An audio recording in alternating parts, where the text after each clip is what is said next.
god, I've suddenly been hit with just how nervous I am right now. Hi everybody, it's so good to see everybody. Hello. Look, I even got the other model going. I figured that would be a nice change of pace for y'all and that y'all would enjoy that since this is just a bunch of slides. You guys got lucky this time. So we're using the other model. Look at you guys! You guys got lucky today too. You weren't expecting all this. Oh gosh, guys, I'm so nervous all of a sudden. Oh my god. Okay, so I've been working like tirelessly for the past like week and a half on just trying to make sure that this is as perfect as it can be, and it just this means a lot to me. It means a lot to me. I put a lot of thought and a lot of love into this because I feel so very strongly about it. So I really hope that you guys, you know, will come and enjoy it, because I've put so much of my everything into this project. It's been a hot minute since I've done like a big research project like this, and especially for something that I care very deeply about, I had to cut myself off a lot. I had to prevent myself a lot from just going way too overboard and doing like the most, which you guys are gonna have to sit and endure a lot of this anyway. But I promise I tried to keep it kind of a little bit succinct. TBH, if you couldn't use the 3D model with PowerPoint slides, it would be time to take the PC out back and put it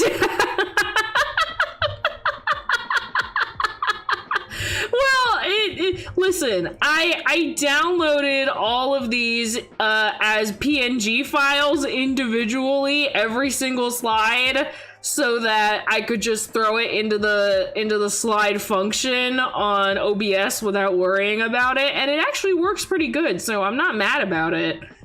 June, guess what? It's my birthday. Happy birthday, Levi! Happy birthday! I'm so glad that you could make it to the stream. That's wonderful! Okay, I shouldn't stall any further. I've been stalling this whole time because I've been really nervous. So without further ado, let's get started on the actual slide, shall we? So this is my little project that I've been working on. It is a brief, succinct, but probably totally gonna be way too long history lesson about Pride. Celebrating Pride Month and celebrating everything that there is about Pride. So I have a little overview. This is actually, there's gonna be 2 slides of overview so that you guys kind of have like a roadmap of what exactly we're going to be talking about. So we'll start with a little opening discussion. We're gonna share some definitions about stuff. I have a general timeline of different events and some other important information to share at the beginning of the lesson. The majority of the slides are going to be historical events and discussing historical events because that's the whole subject of today. I did a section talking about identity impact because LGBT identities are very much impacted by other identities as well. And specifically human rights campaigns, civil liberties, and political ideologies. So I found it important to talk about that and how that works. June, I've missed your streams. I'm so happy I got to watch this now while I'm on holiday. I'm so glad that you could make it, Indy. I know that you must have been really excited for this one. Thank you. I'm going to the Bahamas tomorrow. I'm so happy. Have fun in the Bahamas, Levi. That sounds like so much fun. And then as well, I have a list of notable figures, both historical figures and current age figures. I have some current issues or current events that I would like to talk about, and we'll do a little recap at the end so that we can kind of encapsulate everything that it is that we learned. It's gonna be a long one, y'all, so strap in. If you don't have snacks, I would recommend that you grab whatever is closest as a snack. We're gonna get comfy and we're gonna talk here for a while. I got lots of water. I'm probably gonna have to take a water break at some point during the middle because I'm going to be talking a lot this whole time. Yeah, also I'll be back Saturday so I can be in more streams. Hooray! Hooray, hooray! Ooh, she got the transitions. Yeah, I do, bitch. Okay, anyway. Hello, Mommy Dommy Batsy. Now Dead Man. Hi, Dead Man. Good to see you. I'm glad you could make it. We're getting started with the lesson. Okay, we're gonna continue forward. I should also preface and say that the historical events that I'm going to be discussing, and a lot of basically everything that I'm going to be discussing, is mostly centered around the United States. If you guys would be interested in me doing a Pride history across the globe or like a more global scale, I can do that. But what I've found through my research is that a lot of the more prominent events that we are like most well versed in, or that we know the most about, that have done the most contribution wise, have been mostly based in the United States. A lot of things politically, and a lot of things, you know, for civil rights have happened mostly in the United States. But if you guys are interested in me going further with that and doing a more global take on that, I can also do that. I might need to go soon, though. I need sleep. I've been out all day and my feet hurt. You should also get some rest. You can watch the VOD later. That's totally fine. Mistress, you're the first Pride I would go for. As in, you would go to a Pride parade for me? I'm going to assume that's what you meant. But anyway. So, what exactly is Pride Month? Pride Month falls in the month of June, and it celebrates lesbian, gay, bisexual, trans, and queer identities. And we'll go into more detail in just a little bit about that. So it falls in the month of June in order to commemorate the Stonewall riots. The first day of the riots was June 28th, 1969. It extended a little bit into July since it was at the very end of June, and it lasted a couple days. But for the purposes of the starting date, June 28th, it is commemorated in the month of June. And then in more recent times, it also commemorates the legalization of gay marriage, which happened on June 26, 2015. And although they don't fall within the month of June, Pride Month also honors National Coming Out Day and the first March on Washington in 1979. So, what exactly are all these different facets of the LGBT community, and what do they mean? We will start with gay. So the definition is someone who is attracted to those of their same gender. This is often used as an umbrella term, but it is used more specifically to describe men who are attracted to men. So most of the time you'll probably hear it in reference to the umbrella term. A lot of people use it solely for the umbrella term, but if we're getting into specifics, it is meant specifically to describe men who are attracted to men. And then if we go to the term lesbian, a woman or non-male who is attracted to other women or non-males. Some prefer to identify as gay women, and some lesbians also identify as non-binary. And we'll get into that a little bit when we talk about trans and queer identities. So speaking of trans is someone whose gender identifies, or someone whose gender identity differs from the one that was assigned to them at birth. So it it can cover a lot of different things. There is a fair amount of overlap between trans and queer identities, depending on like what specific identity label that you go for. But we'll talk about that when we get into the queer section, because the queer section kind of encapsulates everything else. Question. Yes, Chronic. What is your question? You can go right on ahead. I'm curious to know what you already have a question on.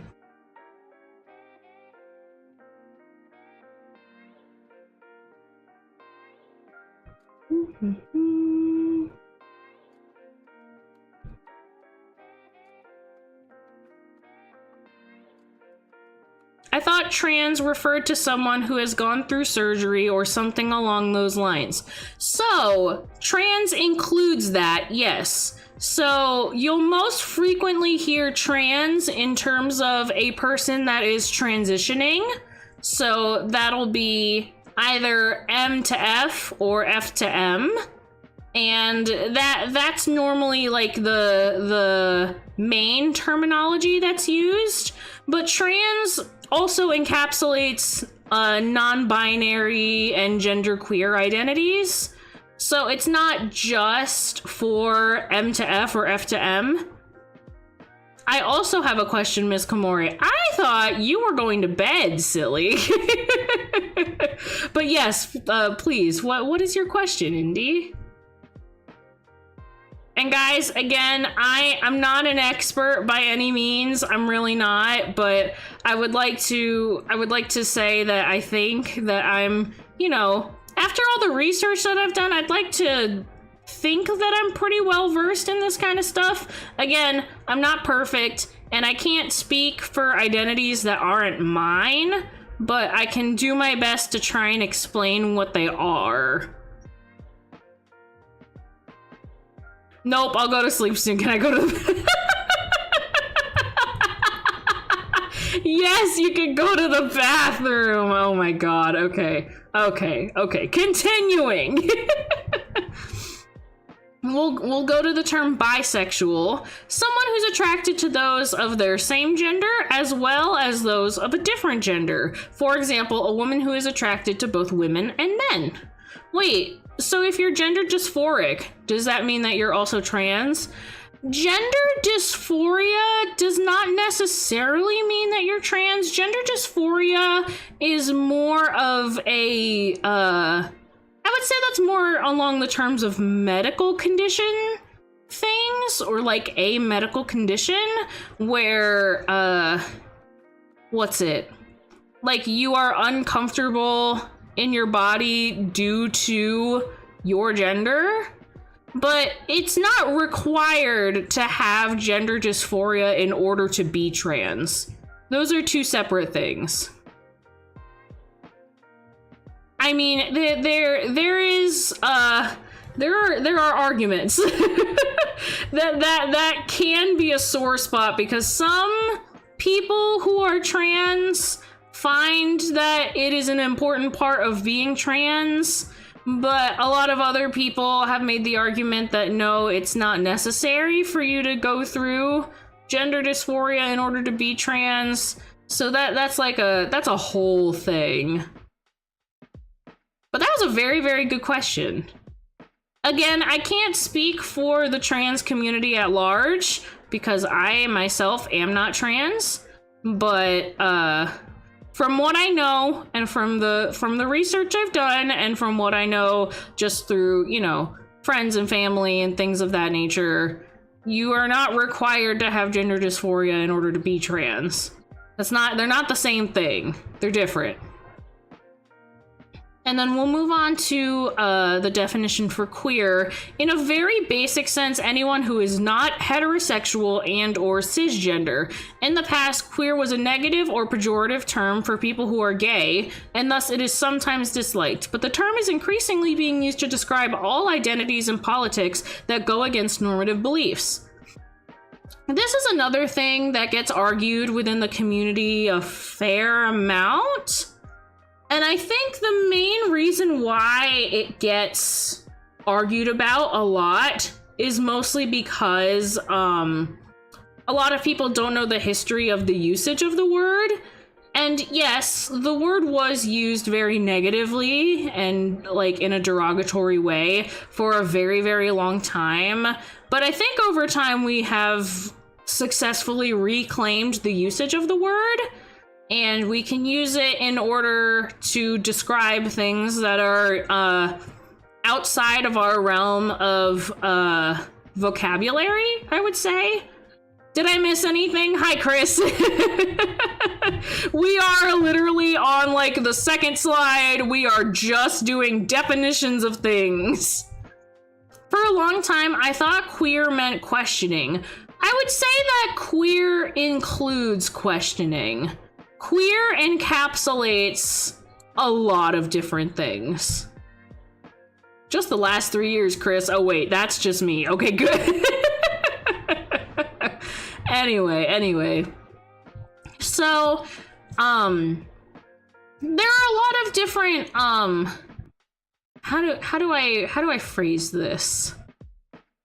There are a fair amount of trans identities, or identities that would fall under the category of trans that would also fall under the category of queer. So there's a lot of gender non-conforming identities that would be included in both trans conversations and queer conversations, such as being non-binary, being gender neutral, being agender, being gender fluid. Like a lot of those has to deal with both being trans because you are identifying differently than the gender that you were assigned at birth, as well as not being cisgender in like a not directly M to F or F to M way. Ah yes, queer, the umbrella term. We love the word queer in this house. The word queer in this house is a good word and we will use it. I love using the word queer. It's good. It's a good word. It encapsulates a lot of different things, and it means a lot of different things to a lot of different people. I think with this basic understanding, now that we've gotten these definitions out of the way, and you guys are free to ask questions this whole time and I will do my best to answer them, but I think we should be good to move on to the more like actually like historical parts of the presentation. We'll move on to the actual like history portions, and we'll discuss identities as we go if we need to. So here is a main timeline of everything that we're going to be talking about. A lot of these topics just end up crisscrossed throughout conversations of bigger topics. So we'll start in the 1920s and discuss the Harlem Renaissance and Prohibition. In the 1930s, femme and butch identity develops. We'll talk about the rise in popularity of drag balls in New York City. What is it? Of course, we're going to talk about the Stonewall riots. We'll talk a little bit about Star House and the Christopher Street Liberation Day Parade. We will be talking about the AIDS crisis a fair amount. We're going to skip ahead a little bit. There's a lot of mostly like random little tidbits that happen in between. And then we'll talk about the legalization of gay marriage by the Supreme Court. Sheesh, the graphic design. I found a really good template, man. I was on the phone with her while she was doing her research for this. Yeah, I needed moral support for a little while. I just needed a little bit of moral support. That's all that I needed. But, you know, I'm good now. I'm good. And then just a few important things of note, guys, because of everything that we're going to be talking about in the lesson. Due to the nature of this lesson, terms that are understood as outdated will be utilized in their original contexts. There are words and definitions that we definitely do not really use today and would not be socially acceptable to use today. I am simply using them in their historical contexts. I do not expect any of you guys to go out in public and say these words, okay? Please don't do that. We are using the terms as they are fit historically. That's how we are using the words. We're not doing anything else. We're not being weird about it, okay? Yeah, because whenever you did research with us, Rekka would do popping noises the whole time. Yeah, you guys drove me up a fucking wall. I couldn't do it anymore.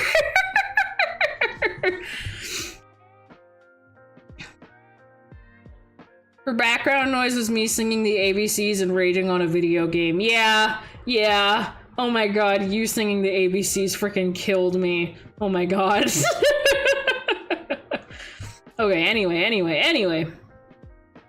Identities are ultimately up to personal interpretation. So we will be discussing historical figures, and I am using the descriptors that I found that best described them.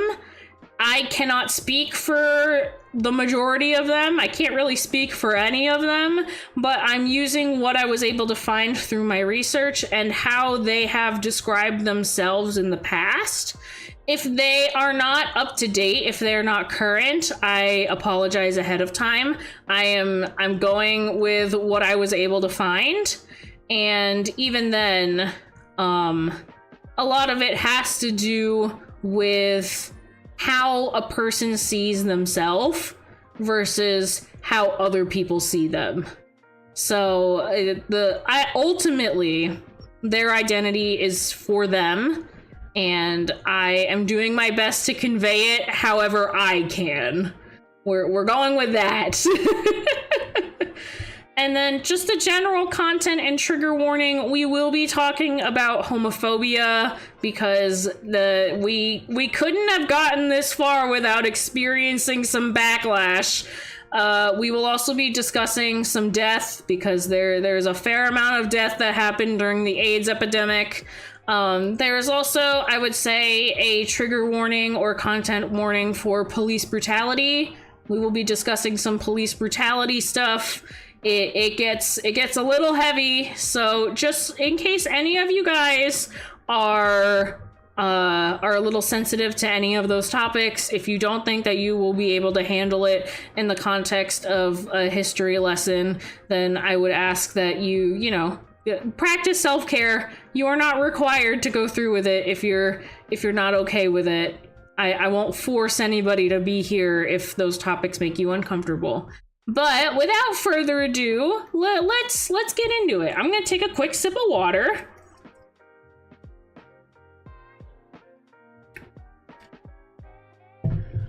Yes, please take care of yourselves. If you're worried that you won't be able to handle it, because they're very, very rough topics. They're not very easy. The research that I had to go through was really sad for a lot of it. So if you're not comfortable with any of that, or you don't want to subject yourself to it today because you've had a rough day, then please do not feel obligated to watch this now. I think that's long enough as a little barrier in between. So for everybody else who's still here, yay! We'll get into it then. I have a question. What is your question, Chris? Please feel free to ask. What is your question? I'll wait. You good?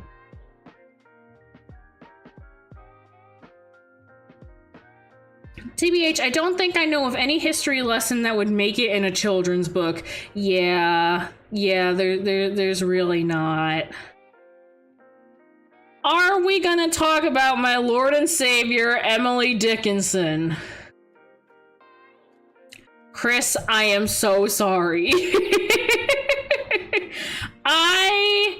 I decided against doing any sort of historical figure or historical events that happened pre-Harlem Renaissance. So unfortunately, Emily Dickinson did not make the cut. If you would like me to do another history lesson if you would love for me to do another history lesson about like ancient history and like through the 1800s, like anywhere from ancient history to 1800s, talking about gay people, I will. So it's, you know, it's yeah. June, for the love of gay, I don't need you to yell at me for this. What about Frederick the Great? No, I did not mention Frederick the Great.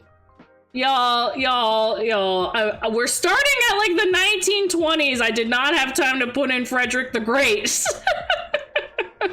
Anyway, we're starting, gosh. So, the first thing that we will discuss is the Harlem Renaissance and Prohibition.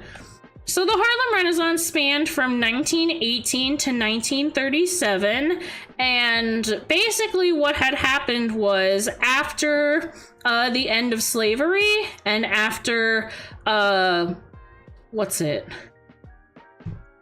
Oh, I completely lost my train of thought for a second. But basically there was a large migration from the south to the north, as well as from more rural areas to more urban areas for a vast majority of African Americans. So Harlem, New York City, was formerly a white neighborhood and became virtually a black neighborhood by the 1920s.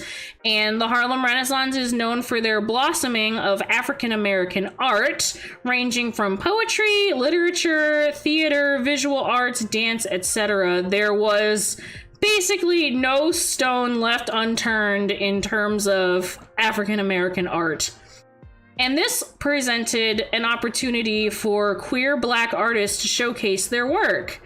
Now, at the time, a lot of the artists that were queer and black ended up not publicly disclosing that they were also queer, but they rather used the Harlem Renaissance simply as a way of showcasing their art that would otherwise not be seen. And one big facet of this is also known as the Neo-New Negro movement. So the New Negro movement in general was for more outspoken advocacy for dignity and the refusal for quiet submission to Jim Crow laws. And a lot of it was based upon an anthology by Elaine Locke, written in 1925. And specifically, the Neo-New Negro movement sought to challenge gender roles, normative sexuality, and sexism, embracing feminism and queer culture. So there was a lot of different things going on. Not everybody in the scope of the Harlem Renaissance included the Neo-New Negro movement because of challenging gender identity as well as like the normative for sexuality, but a lot of them like all encompassed the outspoken advocacy against segregation and Jim Crow laws.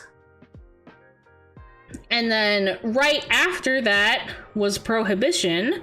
So for anybody who doesn't know, Prohibition was a time after the 1920s, or was it during the 1920s? I believe it was like partially during and also slightly after the 1920s, where alcohol consumption had been banned. So there were no bars, no nothing, but there were speakeasies, which was a fancy word for saying it's a bar, but we can't legally call it a bar. So speakeasies introduced the concept of drag to middle and working class white patrons, particularly in New York City.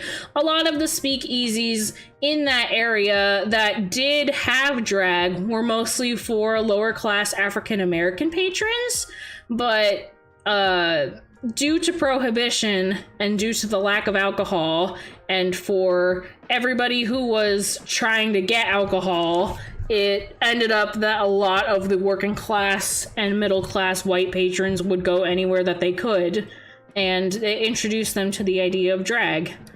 By the way, Jim Crow lasted till the 60s. Thank you, Chronic. And there was a high prevalence for drag balls, And we'll go into more of what that is in just a little bit, but it's basically men dressing in drag and dancing with other gay and queer men.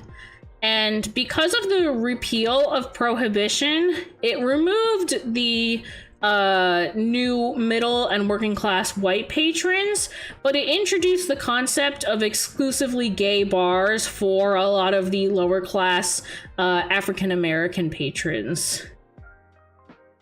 So that's what Prohibition and the Harlem Renaissance were in terms of LGBT history.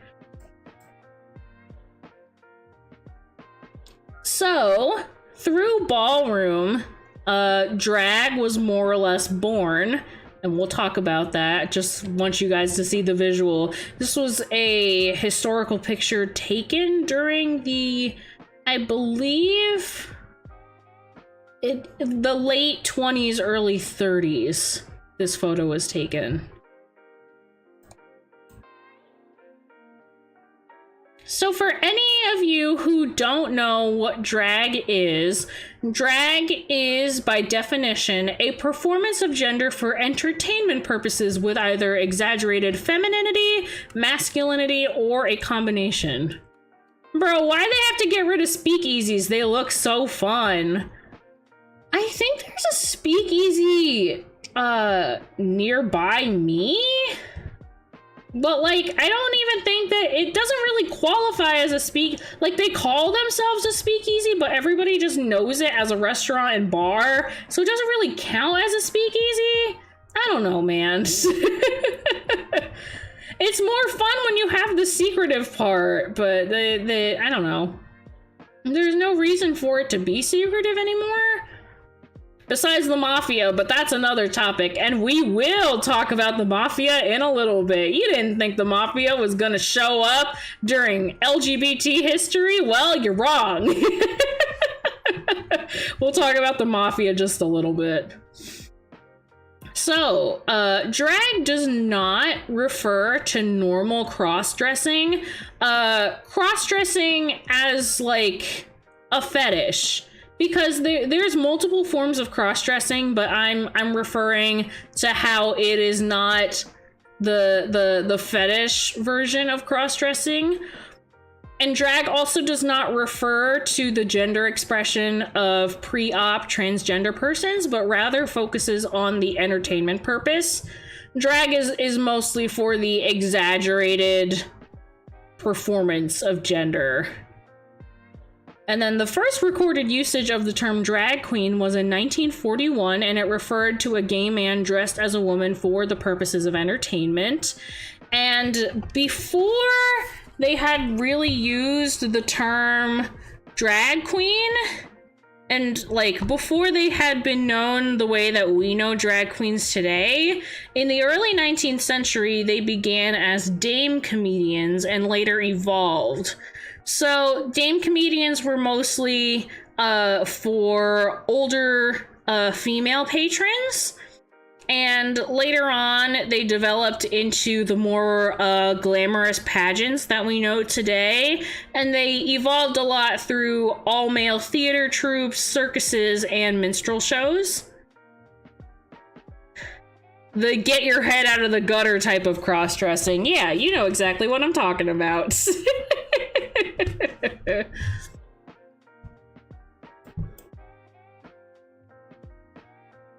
So during the 1920s and 1930s, masquerade balls known as drags were created in underground gay communities in direct opposition to the criminalization of wearing clothes contradicting one's gender. So during that time, it was criminalized that if you were wearing clothes that were not indicative of your assigned sex or gender, that you could be penalized, you could be fined, you could be jailed. So these were created as like an underground escape, more or less. Sorry, I also have my notes here, so I'm like looking through them while we do this. That doesn't help me. Never mind. That note doesn't help me. I thought it would, and then it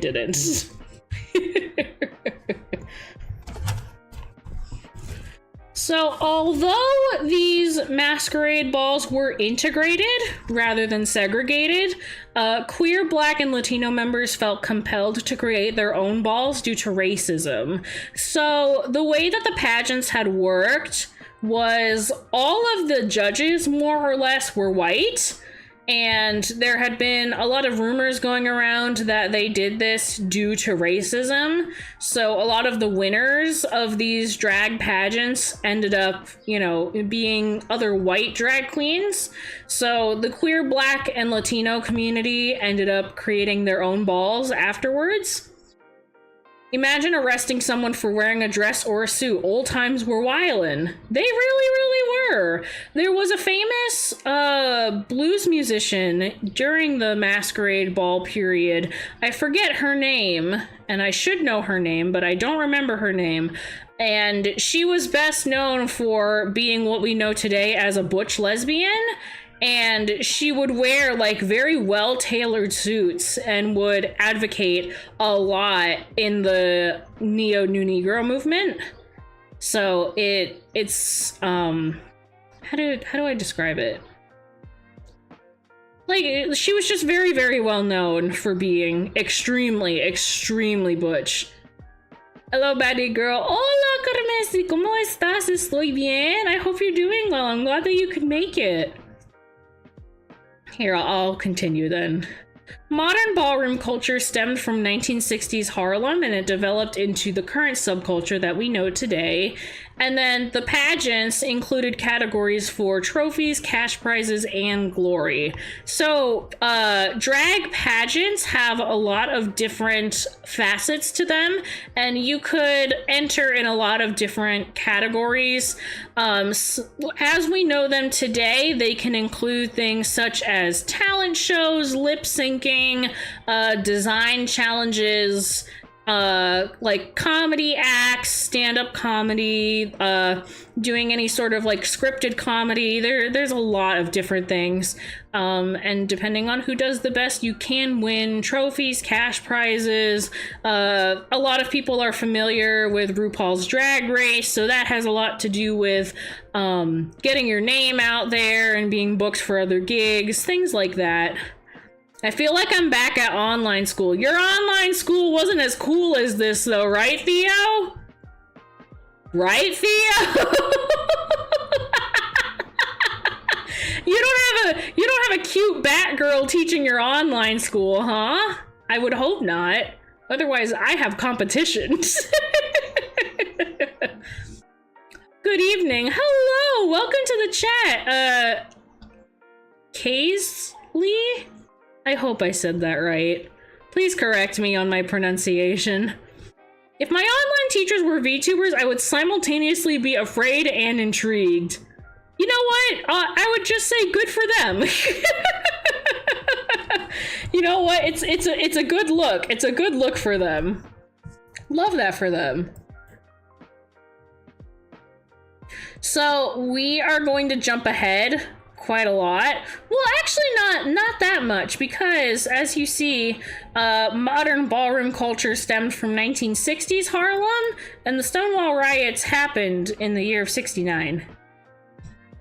Yes, my name is hard to say. Pudding also works. Nice to meet you. It's wonderful to meet you. I'm glad that you can make it to this stream. I will be calling you Pudding because not only is that a lot easier to say, that is a very cute nickname, and I love that. So we are going to get into the Stonewall riots. This is going to be a lot. This is going to be a fair amount, and then the next section's gonna be even more, so everybody buckle up a little bit. Oh boy. So the Stonewall riots occurred starting on June 28th, 1969 and lasted until July 3rd, 1969, and it was the culmination of fighting back after years of police raids and brutality. So, as a little bit of background for this, solicitation of same-sex relations were criminalized in New York City.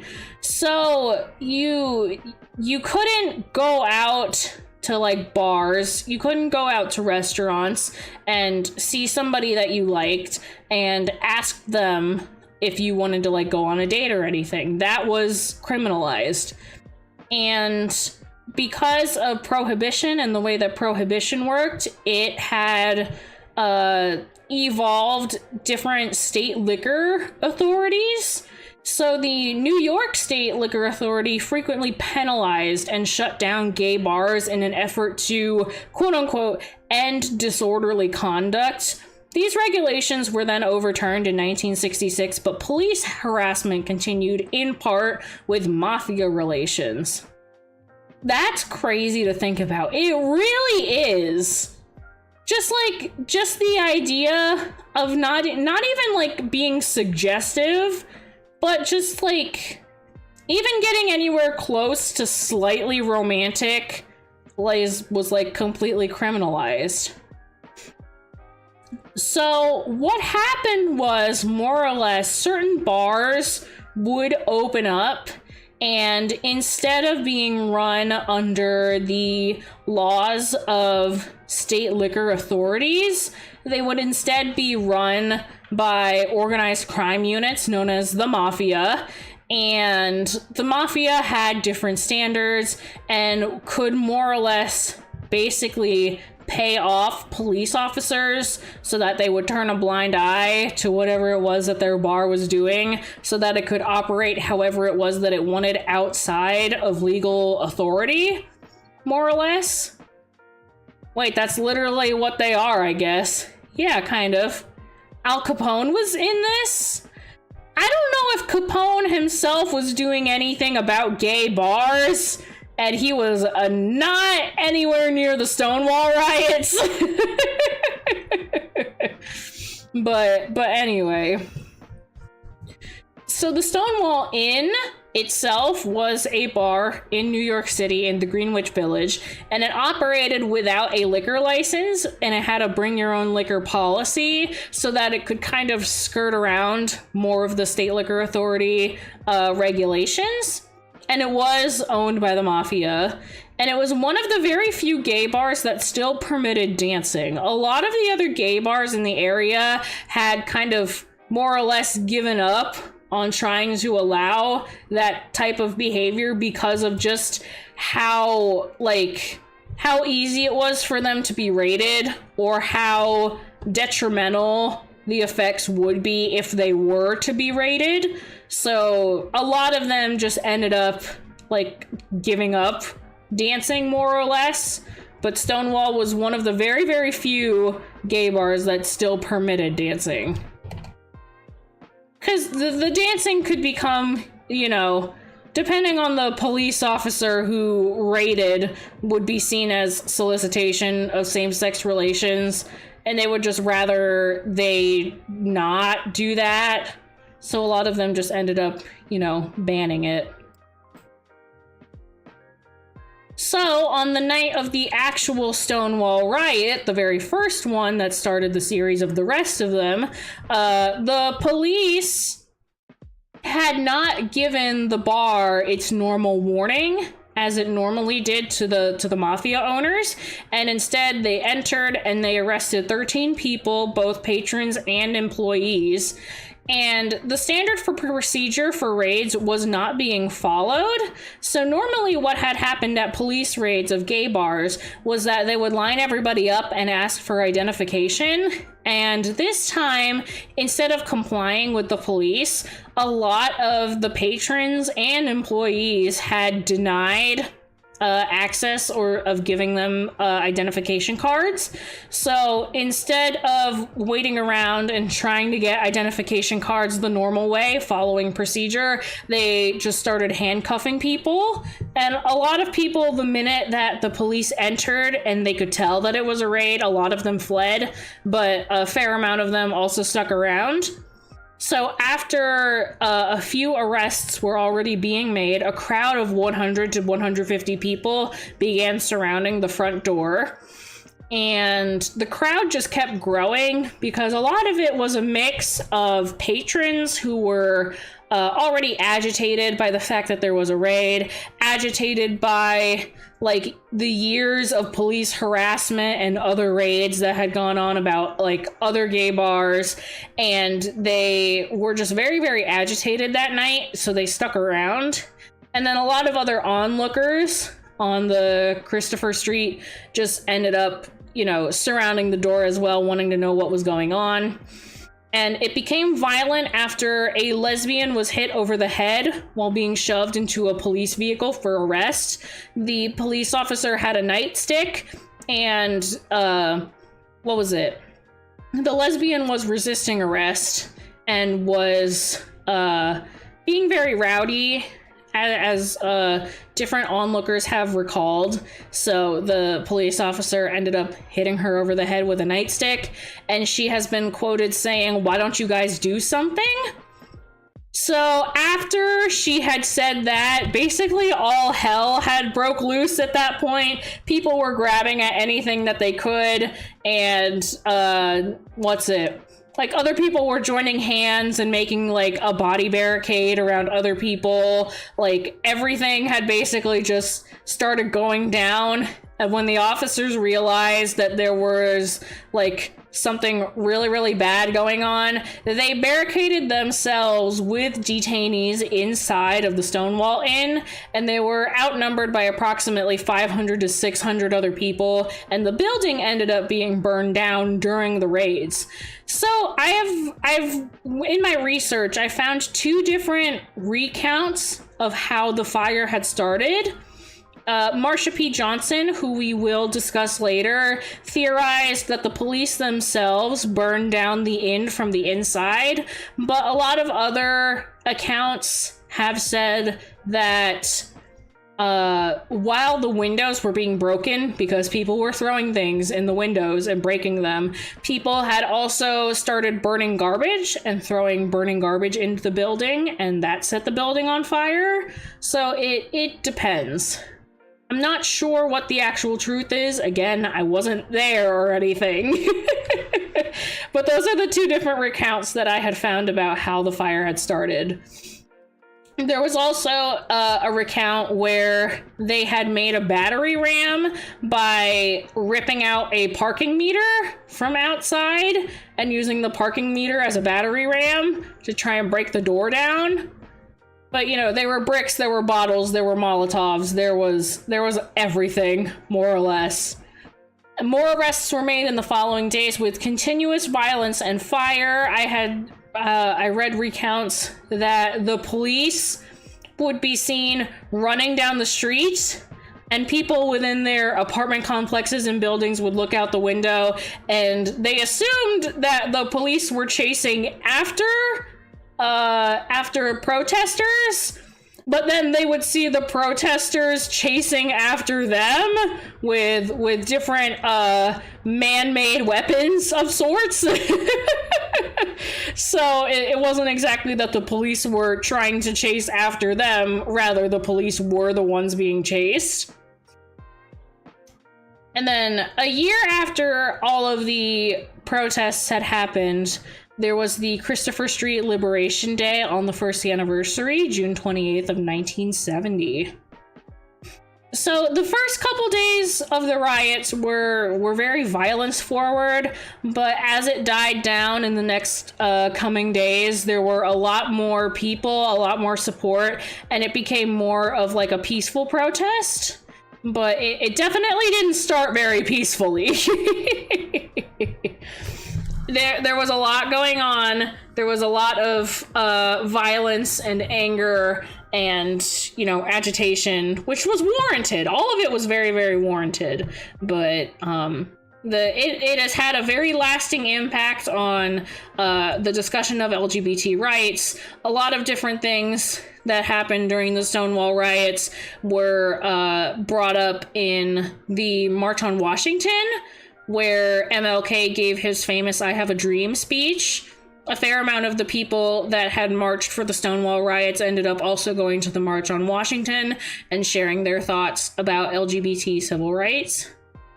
Gotta go help my family pack. See you guys tomorrow. Thank you for stopping by, Levi. You enjoy your vacation. That sounds like a lot of fun. I'm very excited for you.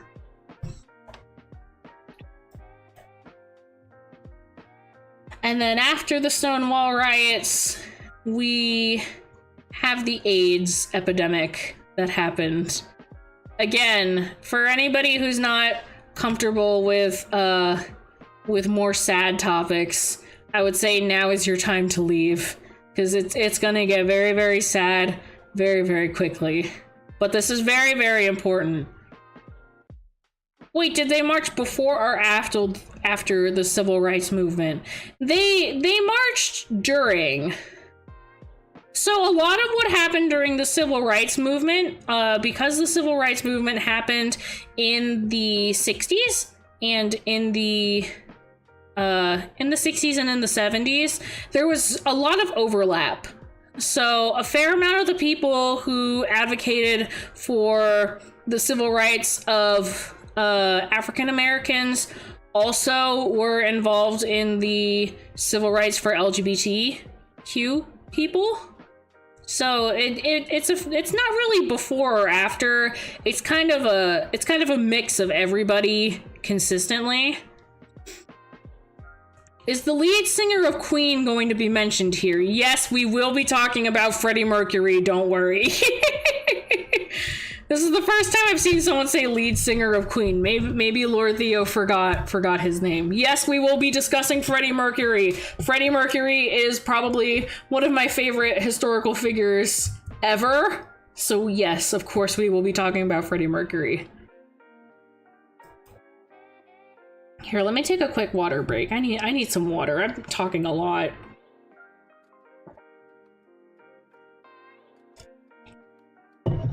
No, can't spell his name.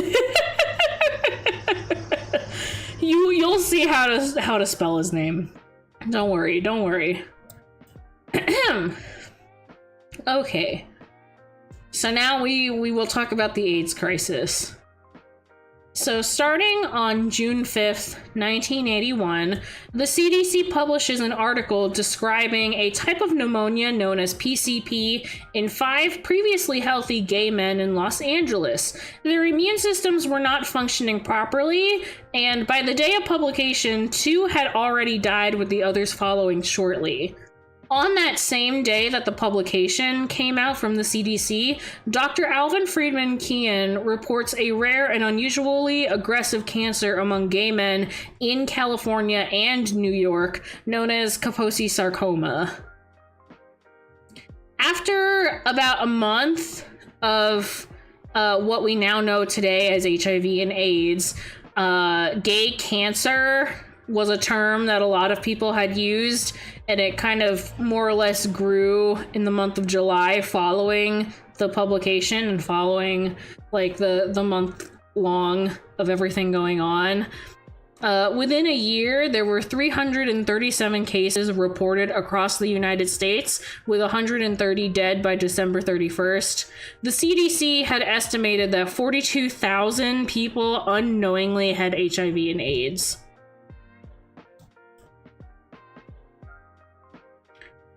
And there were a lot of misconceptions about contracting AIDS, which led to shame and prevented a lot of aid from actually happening. So, what happens in most epidemics when we don't know what the cause of it is? We worry that the cause comes from really anything. So, AIDS and HIV both started on the same day. So, technically, yes. However, HIV is kind of the starter point, and it evolves into AIDS. So, HIV and AIDS are basically the same thing, but it describes a difference in progression of the actual medical condition.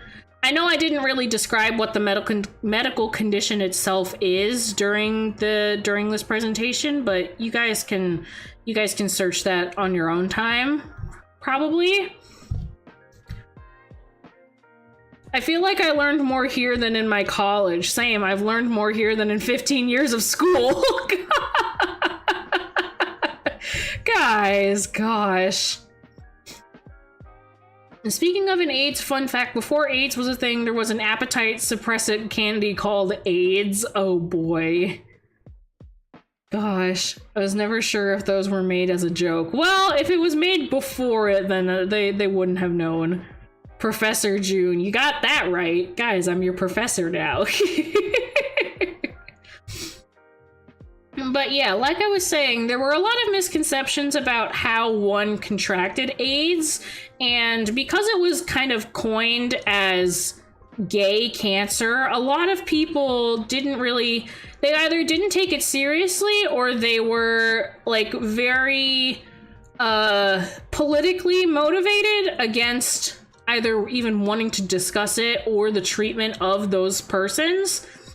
The CDC had found that the majority of the people that they had treated were white gay men, but there was reportedly, or I should say, the unreported cases largely affected queer, Black, and Latino people the most. And it wasn't just among gay men either. There had been cases later on showing that it could also be transferred to women. So the way that AIDS is contracted is either through for the purposes of stream, I will say the correct terms: bodily fluid, like sexually charged bodily fluid, and through intravenous needles. So a lot of people saw this as either like the gay men's cancer or like people affected by drug use. So a lot of people ended up not really caring very much, or there was a lot of stigma against people who did have AIDS, even though that wasn't really the case. And later on it was shown that because of just the sheer amount of people who have been affected by it, it definitely would not be considered just like a gay person's cancer. It's not really how it goes. And it was largely ignored by President Reagan, and he was criticized for his inaction. I have more notes about that. So, as we saw in the previous slide, the CDC published their article in the year 1981, and Reagan did not publicly mention anything about the HIV/AIDS crisis until the year 1986. And the epidemic was in full swing by then. Like, thousands of people were already affected by the AIDS crisis by then in 1986. And he had made no public comment and basically nothing towards the betterment or towards the research of bettering HIV and AIDS. And he remained reluctant to publicly speak about the epidemic. It was only after the death of Rock Hudson, he was a celebrity, I believe he was a fellow actor. By then, Reagan started caring and made it more of a priority. But overall, the CDC was chronically underfunded, and funding was denied like multiple times to the CDC in progressing towards finding more solutions against the HIV and AIDS epidemic.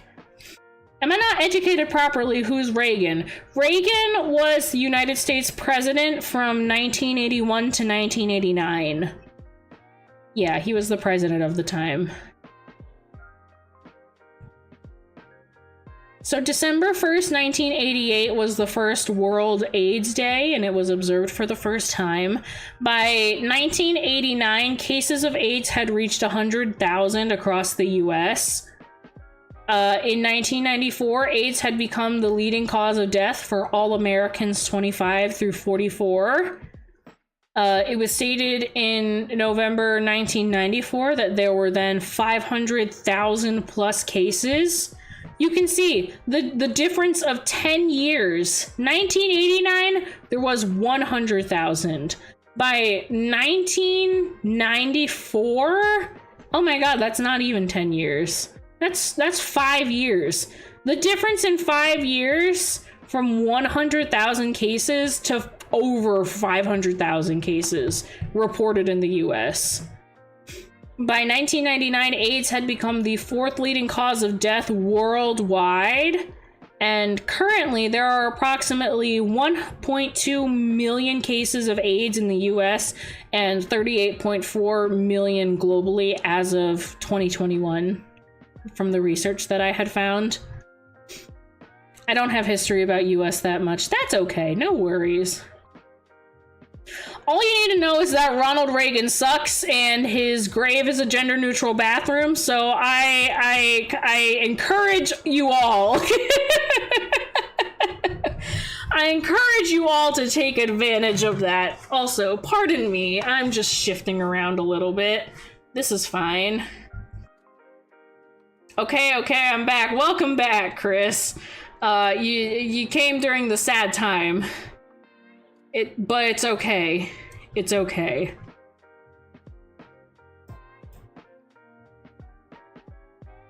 So, a very famous thing that happened during the AIDS epidemic was when Princess Diana was, I shouldn't say in office. When Princess Diana was around,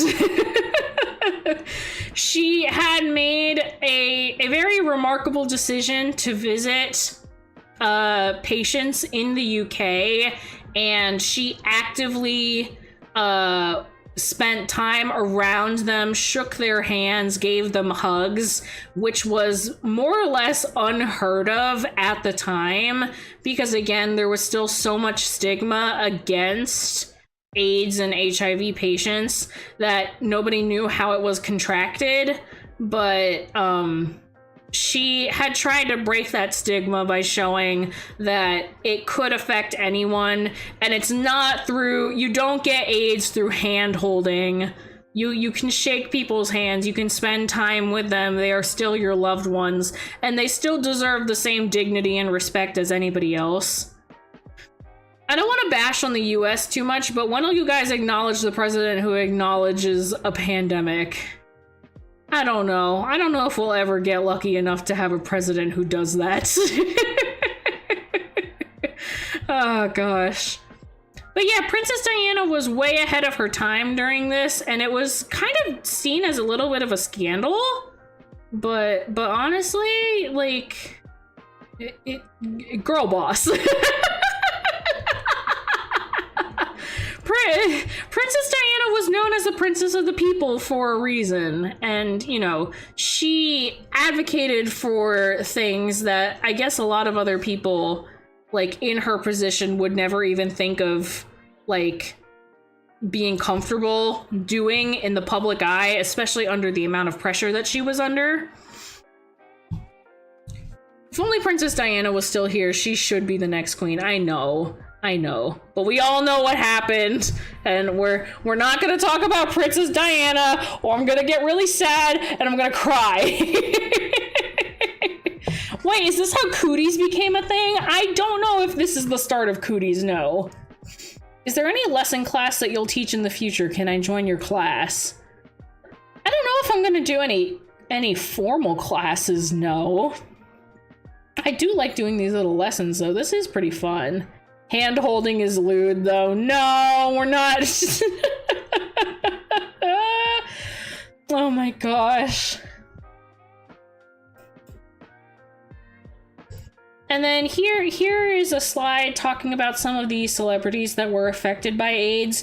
These were 3 specific celebrities that I had found that I think best encapsulated the LGBT community who had unfortunately passed away due to AIDS. There was Liberace, legendary pianist. His cause of death was originally stated as a heart attack by his doctor, and a week passes before the AIDS-related cause was revealed. I think he was closeted for the whole time, but it was more or less like an open secret. I think everybody else knew, but he was never going to publicly state it.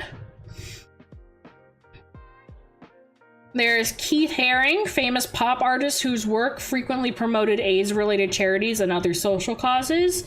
And then, of course, there's Freddie Mercury, legendary frontman of the rock band Queen. He died one day after openly sharing his diagnosis with AIDS, and there was a huge outpouring of grief from the whole community. It was very, very devastating that he had gone his whole life, more or less, and the day that he announces openly that he has AIDS, he dies the next day. That was a very, very heartbreaking when I heard that fact. I didn't realize that that he had died literally the next day. That affected me when I did that research. Liberace sounds a lot like Liberty or something like that. That might be the reason why he chose that stage name. I'm not sure. I really don't know. I mean, potentially, maybe.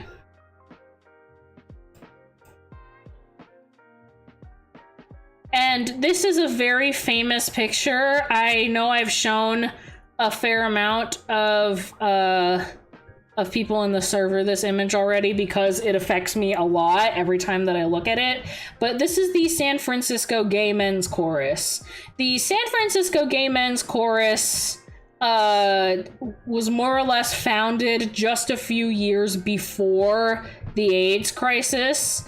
And as you can see, there are men wearing black that are turned around and facing the wall.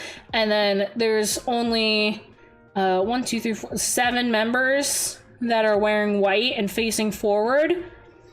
The men who are wearing white are the only surviving members of the original San Francisco Gay Men's Chorus, because everybody else who is turned around were new recruits after everybody else had died due to the AIDS crisis. This image encapsulates basically just how much it affected the gay community at large and just how many lives were lost. I feel very, very passionately about this topic because I see rhetoric online that talks about how, wait, why are there so many gay people now, but we don't have very many, older gay people? There must just not be, a gay is, a new thing. And it's really not, because the majority of people who were gay, just a few decades ago, had all died from the AIDS crisis. And AIDS is still something that affects people today and is still a very prevalent thing within the community. Yes, there are ways of treating it, and yes, it is not nearly as fatal as it had once been, but it's so devastatingly important to know why there are no elders in our community. Why do we only have so many people left that we can turn to know our history, to know where we had stemmed from, where our freedoms and where our liberty had come from? So many of them had died during the epidemic. And a lot of it was due to stigma, due to ignorance, due to turning a blind eye. And we can't let that happen again. So again, sorry if this is this is probably the saddest part of the whole presentation, but it's very, very important to talk about, and I feel very strongly about it. So I wanted to dwell on it at least a little bit. It's a very, very important thing. But we'll move on to a happier topic, because I think we've earned it. So, the legalization of gay marriage in the United States. Most of it had been up to states' rights and up to local authority as to whether or not they felt comfortable with the unionization of same-sex relations. I believe the first documented same-sex relation that was legalized was actually in the 70s. There was a certain gay couple, I believe, who had gotten permission, aka the point where the feds finally get their heads out of their ass. Yeah. But in terms of statewide court rulings, it was first legalized by Massachusetts in 2004. And through various court rulings, state legislations, direct popular votes, and federal court rulings, it continued from 2004 to 2015. And then once it had hit a certain amount of like direct popular votes and enough state legislators had changed their states so that they were in favor of same-sex marriage, by June 26th of 2015, the Supreme Court strikes down all state bans against same-sex marriages, legalizes it in all 50 states, and requires states to honor out-of-state same-sex marriage licenses. You can research it in your own time, but there was a very specific court case by the name of Obergefell versus Hodges that goes a lot more in depth with it. See you all guys later. I gotta watch Friday now. Thank you for stopping by, Dead Man. It was good to see you. I hope you enjoy Friday then. And then as of 2021, nationwide support of same-sex marriages is at 70%, which is good. I feel like we finally gotten to at least a little bit of good news here. We definitely needed it. Gosh. Yeah. I forget what I have next. I believe it's, yes, identity impact. Let me grab my notebook again. Where am I? There I am. Okay. Hello, my friends. Hello, Purplix. Welcome. So this section deals with a fair amount of different things going on. So again, like I said earlier, there is a lot of overlap between LGBTQ identities and other identities in terms of civil rights, in terms of race identity, and in terms of political ideology.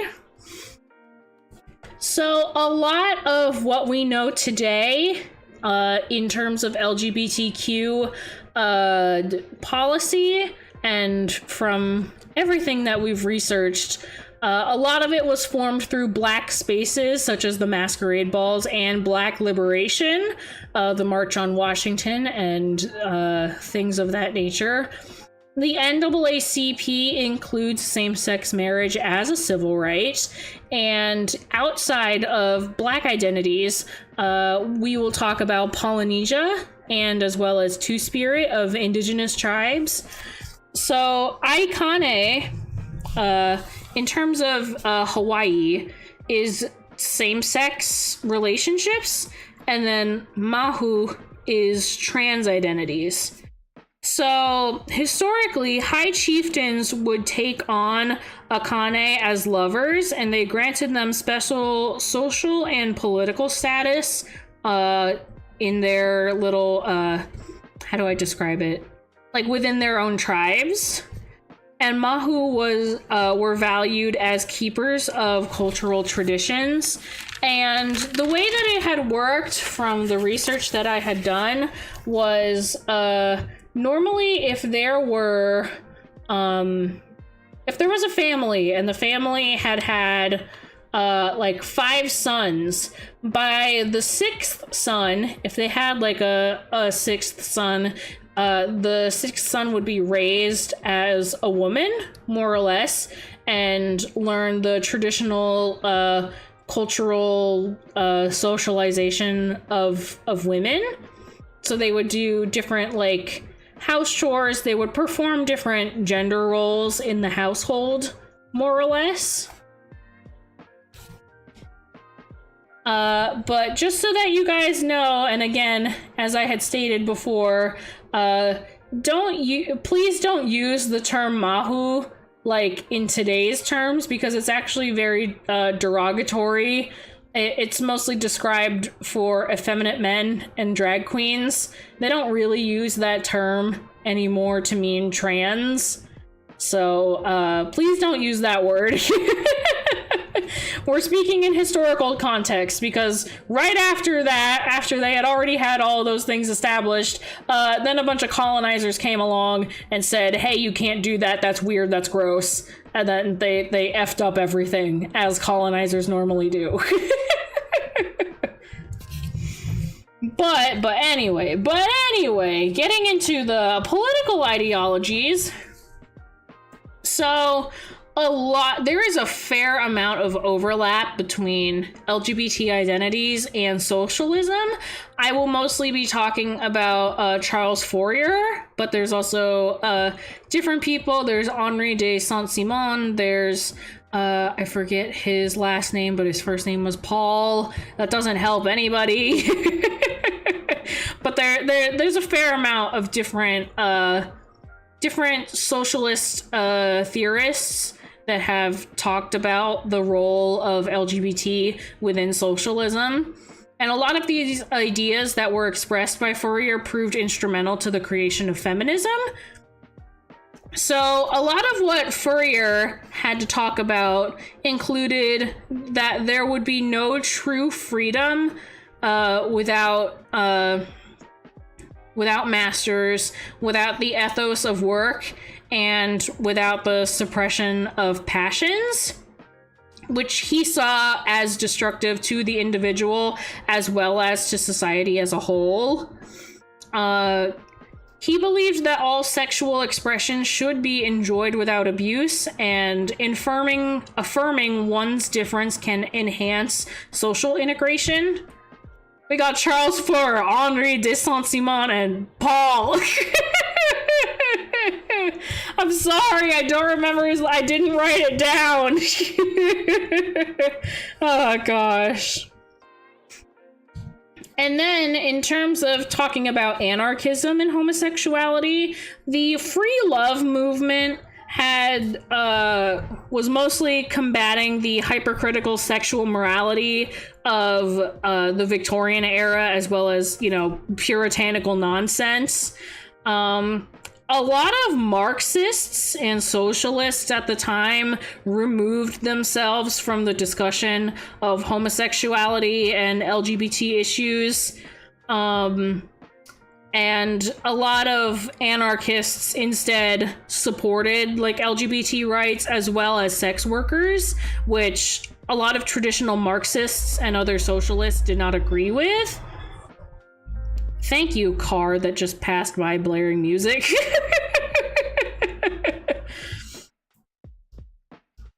And the whole thing with anarchism and homosexuality was mostly that they wanted voluntary sexual unions without any sort of state interference. So they weren't necessarily interested in legalizing gay marriage. They just didn't want the state to interfere with their relationships at all.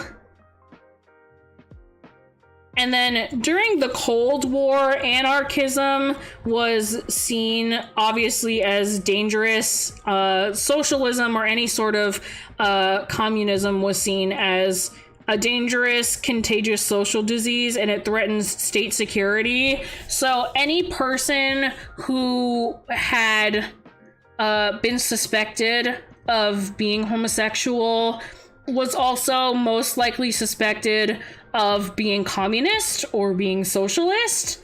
So they were put on watch lists.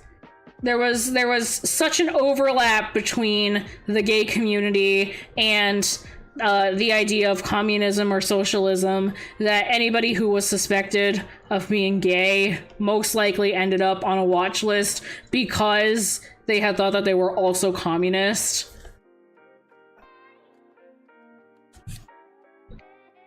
You guys and chat. What are you guys doing in chat right now? Oh my god. Okay, we're talking about important historical things of note, and you guys are doing whatever it is that you guys are fucking doing right now. Okay, we're continuing. I need water.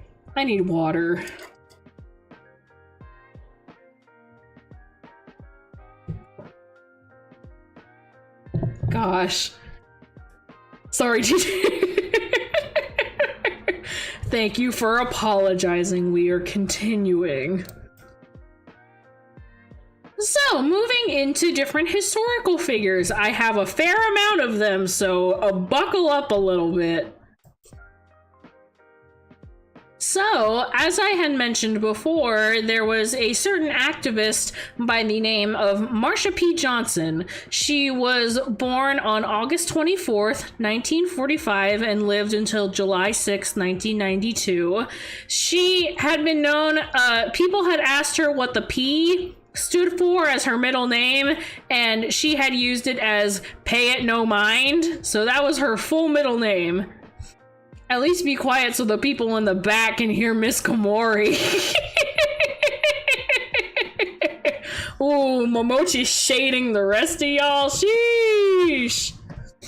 Anyway, she was a very prominent figure in the Stonewall riots. She was not necessarily the first person to, like, a lot of people said that she had thrown the first brick. She herself has said that she was not there at the very beginning of the riots, and instead had gotten there around 2 a.m. when the building was already burning. But she was still a very, very important figure during the entirety of the riots.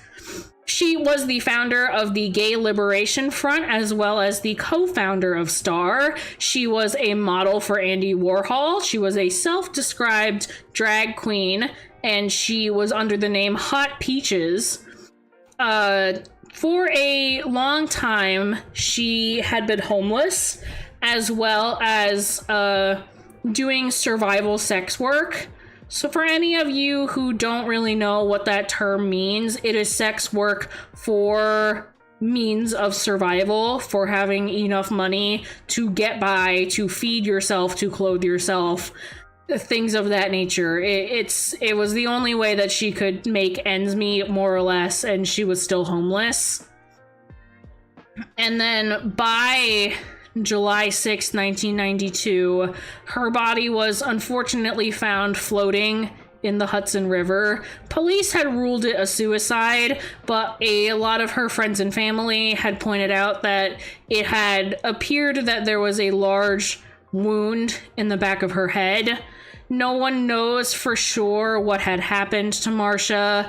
There were rumors that there had been thugs at night that had been harassing her. This was during the 90s when homophobia was very, very strong in New York City, and it was directly after a pride parade or a civil rights parade that had happened in New York City that her body had been found. So a very, very unfortunate end, but she was an extremely prominent figure in the LGBT community, and her work towards the betterment of LGBTQ plus people has left an everlasting impact on the community at large. And very similarly to Marsha, there had been Sylvia Rivera. She was born July 2nd, 1951, and lived until February 19th, 2002. She was the other co-founder of STAR. Marsha P. Johnson had acted more or less as a motherly and guardian figure for Sylvia. She was an advocate for homeless LGBTQ plus people. Sylvia had also had a very rough upbringing. Her father had orphaned her at a very young age in New York City. Her mother had committed suicide by age 3.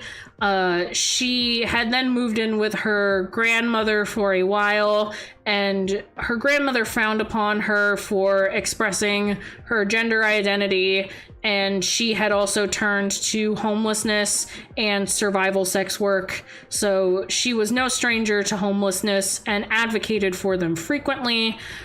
She had battled substance abuse for the greater part of her life later on. I did not write down her cause of death, but I believe it was complications due to substance abuse later on in her life.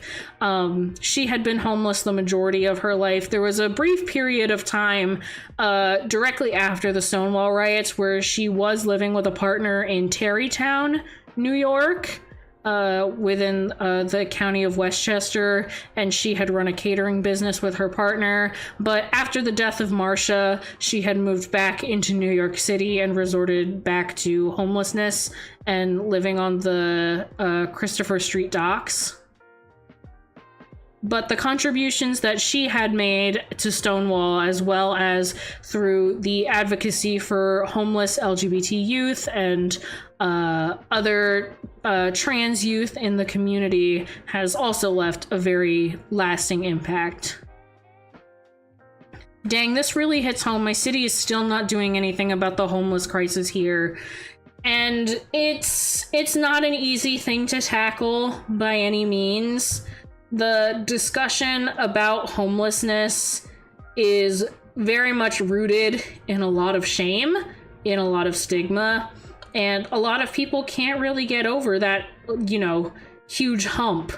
And I don't want to place the blame on anything, but it's definitely not an easy conversation to have when half of the people in the conversation are just begging to have a place where they can feel safe and where they can feel comfortable, versus the other half who dehumanize homeless people very, very often and very frequently.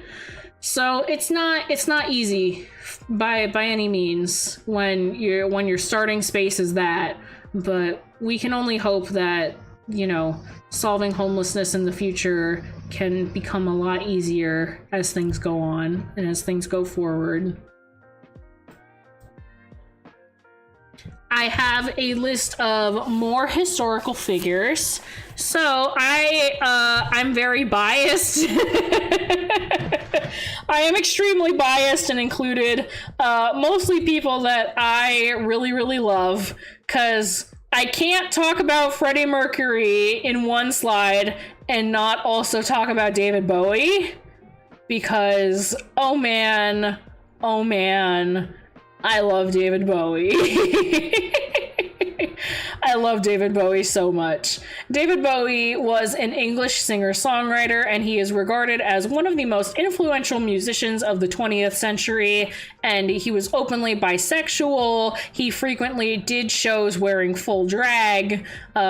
There is a famous interview with him where he had talked about what being bisexual was like. You know, the interviewers were doing that thing where they didn't want to explicitly say anything, and David was like, what's wrong with it? So if you guys can find that on your own time, it is very, very enjoyable to watch. There is Sir Elton John, British singer, songwriter, and composer known for influential work of the 70s and openly gay. What's it called? The Interview? I don't know. I just know that there is an interview with him, and with a bunch. There's like a bunch of different interviews with him talking about being bisexual and people not understanding what it means. There was so many misconceptions because it was also like way back then, and him trying to explain what the heck that meant. It was, it's funny to watch the interviewers struggle. So I think it was very, very enjoyable. I feel like everybody knows this third person, RuPaul Andre Charles, drag queen, host of reality competition show RuPaul's Drag Race, recipient of several accolades. RuPaul is known as, I shouldn't say one of the very first drag queens, but probably the most recognizable drag queen. Look for it yourself, forehead, it's easy. Now you clowning on me for asking questions in class, huh? I don't know the name of the interview, my apologies. And there is Sir Ian McKellen, British actor, noted for his roles ranging from Shakespearean works to sci-fi and high fantasy.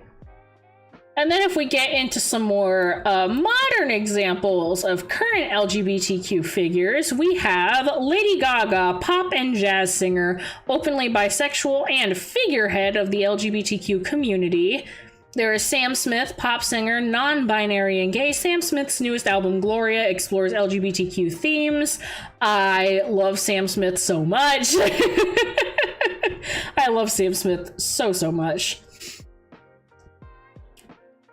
Holy crap, I didn't know Lady Gaga was bisexual. A lot of people fucking forget that she's bi. And see, that's the same thing. Like, a lot of people forget that Freddie Mercury was bi as well. They had just known that Freddie was gay, again, because of the AIDS crisis, but Freddie was bi. He has been bi the whole time. And yeah, Lady Gaga has been bi this entire time, and we love her for it. There is Sasha Colby, drag queen, American drag performer, and beauty pageant competitor. She is openly trans femme. And Lil Nas X, rapper. He is openly queer and well known for his provocative music videos and lyrics. We stan Lil Nas X. He is amazing, and we love him. These are all, I would say that these are all pretty good picks for LGBTQ figures of today. I'd like to believe so. And then, I love Sasha Colby so much. Sasha Colby is probably, I don't know if I can say that she's my favorite drag queen, because I have such a soft spot in my heart for Katya.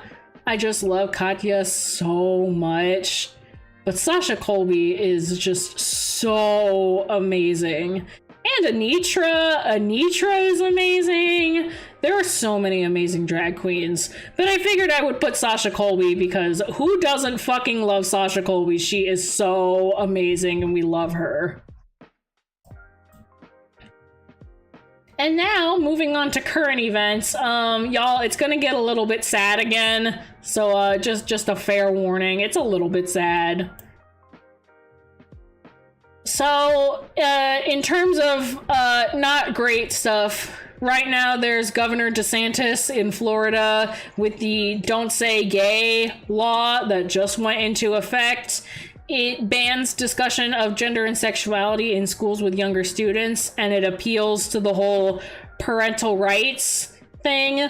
Critical race theory is already banned in Florida, and the whole Don't Say Gay law is kind of having a domino effect on literally every other state across the US, in the way that we talk about gender and sexuality in schools, in the way that we talk about just basically anything relating to gender and sexuality, even a little bit.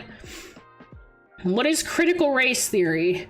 Critical race theory talks about how certain races... Oh, sorry, another ADHD moment. No, you're good. You good? It's just, yeah. The fact that it's already banned in Florida, and, you know, it's having a domino effect on literally everything else. There are a lot of states right now that have either laws being placed or laws about to be passed banning gender affirming care, and it's basically all over. We've seen lots of states with any sort of bans against, like, bathrooms. We've seen all the bathroom bans. We've seen a lot of the, like, sports participating laws. There's a lot of those as well.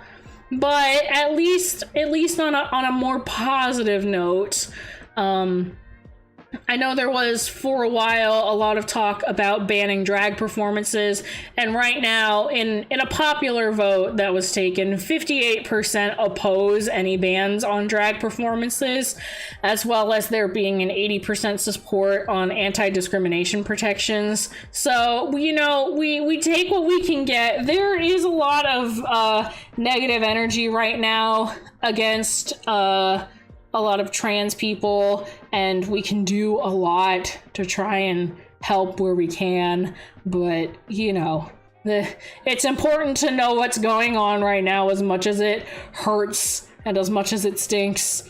But again, as we learned, I don't want any repeats of any of the other sad stuff we talked about. It is important that we do not repeat any of that stuff. So we will continue forward. So, we are about at the end of our lesson, and we're going to do a quick little recap of everything that we've went over. So we talked about the Harlem Renaissance and Prohibition, how that shaped the continuation of LGBT rights, the creation of ballroom and drag, what the Stonewall riots were. We talked about the AIDS crisis and the legalization of gay marriage in the US.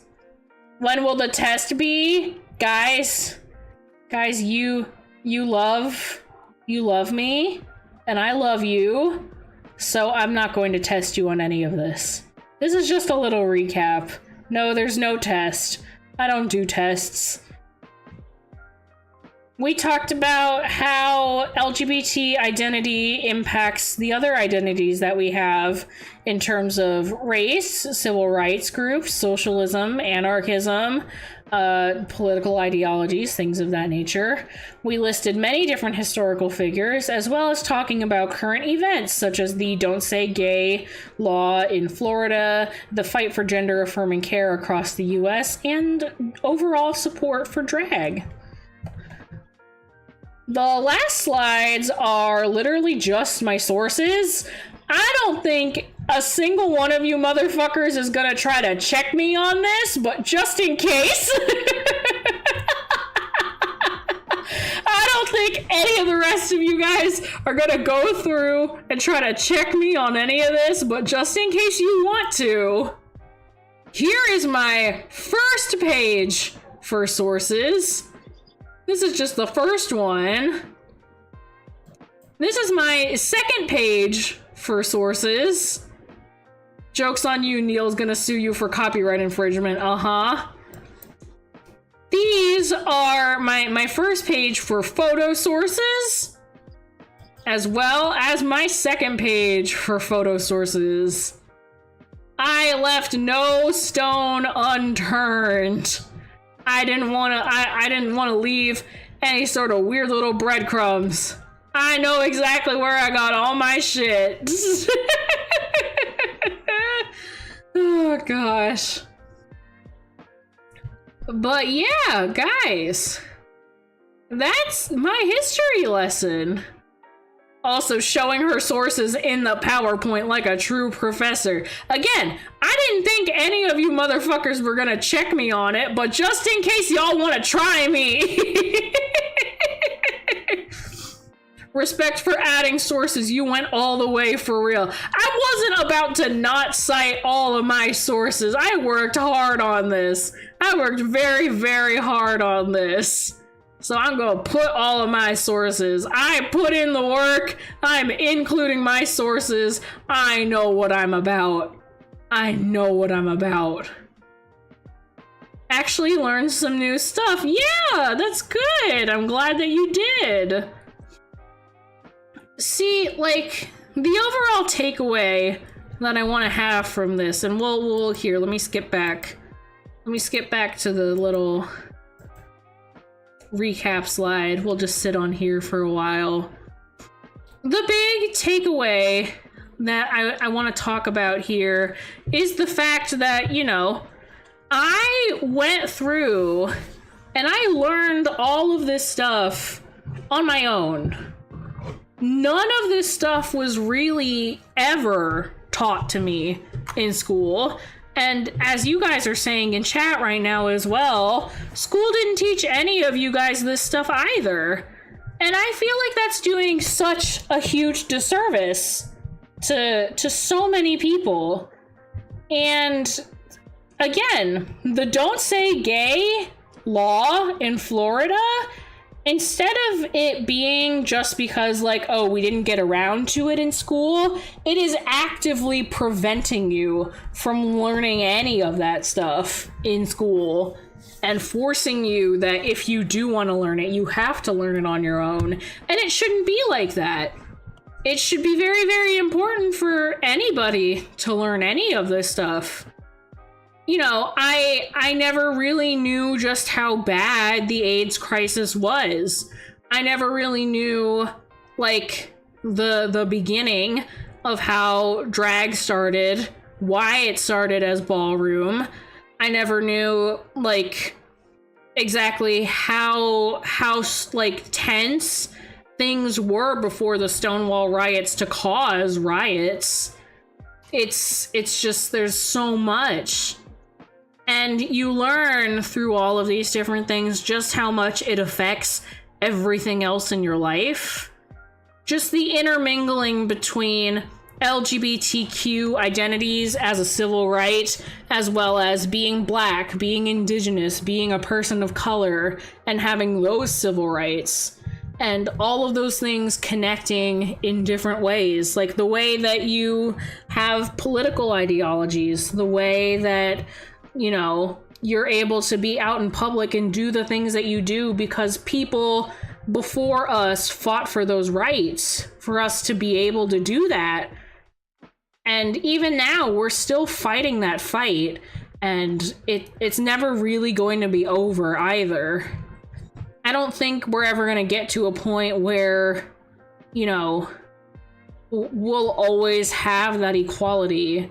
But maybe we'll be lucky enough one day, and even then, if we are lucky enough one day to have equal rights as LGBT people, we can't forget just how much we had to fight for that.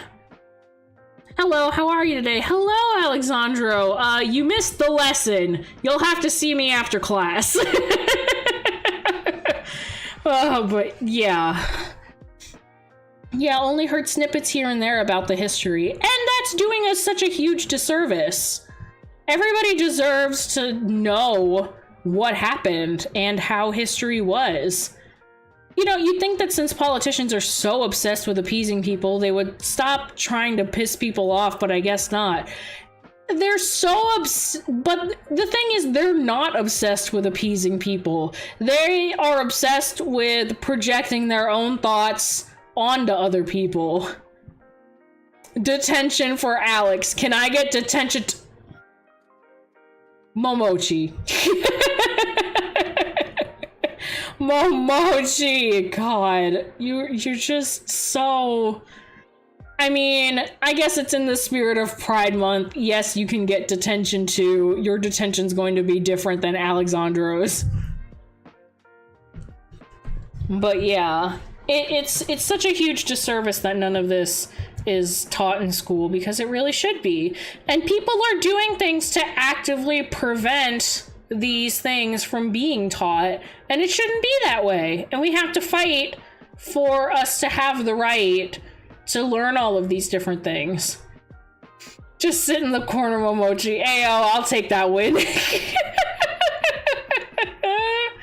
Oh gosh. Y'all, you gotta take me. I'm pouring my heart out about the importance of all this stuff, and y'all are busy talking about the corner of shame. But yes, I just feel very, very strongly about all this stuff, and I wish that it was taught, and I wish that other people cared this much. But again, if nobody else is going to take the time to teach it and to explain all of these things, then I'm glad that I can, you know, carry that weight, do the research, and then share it with you guys. Because it's all such important stuff, and it all means, you know, so much. We have to know what happened before so that we know how to do things after. History is a very, very important thing. I'll do it myself. Yeah, I'm doing the whole gay mentality thing of fine, I'll do it myself. It should be taught and not just in school. Yeah, it really, really should. I was gonna sleep, but the brain's doing the 100-mile dash. Oh god, Rekka. Well, we're only gonna be streaming for a couple more minutes. Guess I'm going to detention for talking too much. Yeah, Pudding. June the teacher we all needed and all deserve. Listen. If teaching as a profession wasn't such a fucking nightmare in the United States, then maybe I would be a teacher. But Lord knows they do not get paid enough. They do not, or are not well equipped enough to deal with the things that they deal with. The active shooter culture, more or less, that exists in schools in the US, I'm not interested in being a part of. I'm not fit for that environment. No. I could see myself being a university professor, maybe. If I really, really wanted to go down that path, I could, but I'm not. I'm staying in my maple syrup land. Take me with you! Oh gosh. But yeah, I could see myself being some sort of professor on either women's studies or LGBT studies. That would be cool. I mean, I am planning on going back to school and doing the whole conservation science thing. If I end up doing really, really good at it, I could just be a professor in environmental science, which would also be really cool. I see it too. You have the fit. It's not just because I'm a librarian, I promise. Oh gosh. School kids are fucking vicious little bastards as well. Yeah, listen, at the library, I get to be with the little kids and I love them, but I also have to be around the teenagers. And teenagers will always be teenagers. Oh gosh.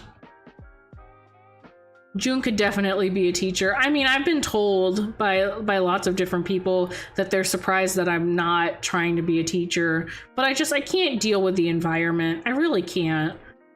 I'm debating my options. Maybe once people I will teach people about the art of legal grave robbery. Maybe save that one for yourself. Well, no, you said legal grave robbery. So wait, yes, there is a distinction between legal and illegal, but like, it's still grave robbery. So is it ethical? I guess we're not in it for whether or not it's ethical. Oh god, it doesn't matter whether or not. This is not the point of the stream. I need to leave. I gotta go. Guys, it's been great. I gotta go. Oh god.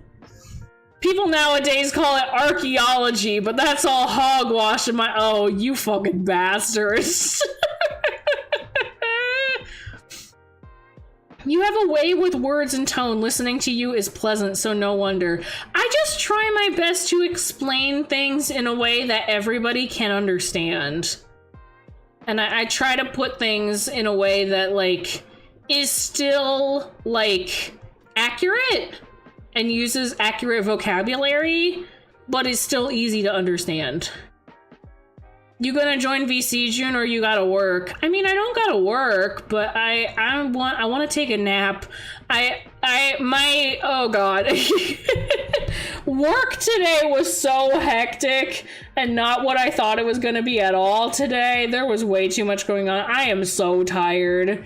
Literally right before stream, I like crashed as I was walking in the door and I was like, I think I've earned fast food, and I bought myself fast food. Because I freaking earned it. I'm so tired. My body is shutting down. I just want to take a nap. Thank you for the lesson. You really outdid yourself. I really hope that I did, because I put my heart and soul into this. And I'm willing to do it again because it was fun, but I'm just tired, man. Plus the lecture, she's working overtime for real, for real. I am. You're lucky that I love you, motherfuckers. Okay, yeah, I think I'm gonna take a nap.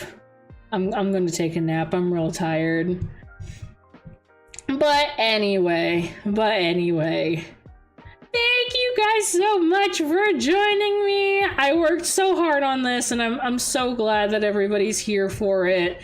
And whoever's watching this later, whoever's watching this as a VOD later, hi, hello, it's me, it's June. Thank you for watching the VOD. That's very, very sweet of you. VOD crew, I love you. You be pulling your weight just as much as everybody else, and I'm very, very proud that I get to have you here. But anyway, I will be streaming again tomorrow at 10 a.m. Eastern Daylight Time. We are doing another collab with the one, the only, the gremliest gremlin of them all, Zerath, and I will be doing my best to teach them Don't Starve Together, and it's gonna be something. But until then, thank you guys so much for joining me today. I hope you guys have a wonderful rest of your day, your morning, your afternoon, your evening, whatever it might be, wherever you are. And I'll see you guys again tomorrow morning then. Have a good one, guys. I'll see you later. Bye, bye. Bye, bye, bye, bye. Bye, guys. Woohoo!